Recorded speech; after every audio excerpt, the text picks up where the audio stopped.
And he did other things besides all that too.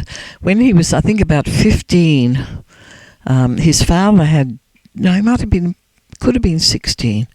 His father had died and his mother remarried. She married an Indian man, and he was, well, I guess people were racist a bit in those days. He didn't like it.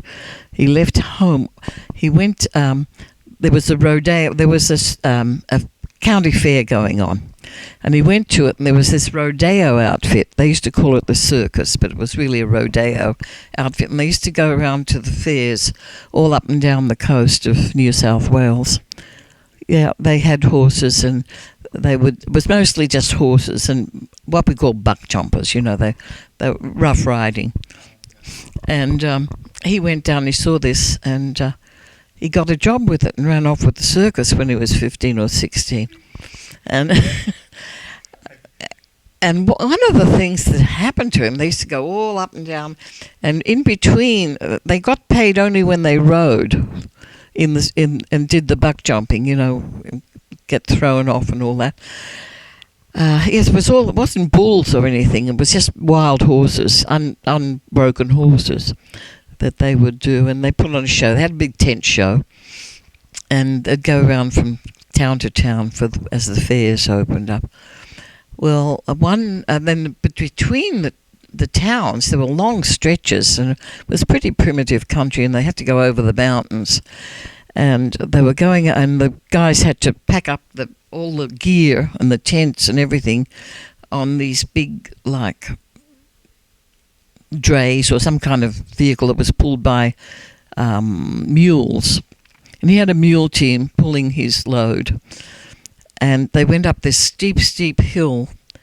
And just as they were going down, and it was like a narrow road going round a mountain with a drop this side of hundreds of feet, and the sheer mountain up here, and a one-lane dirt road going round.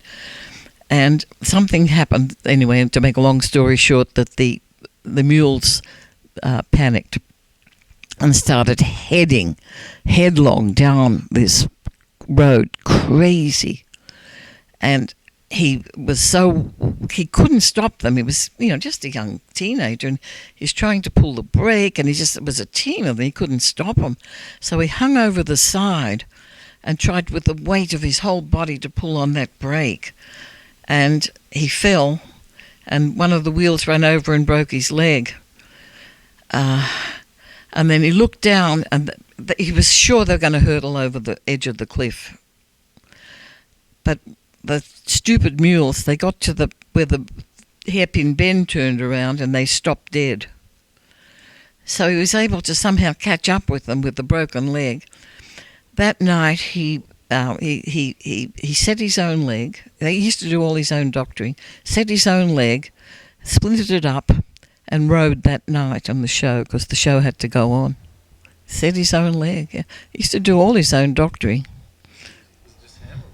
Oh, everyone out in the bush, he didn't go to the doctor. That cost money.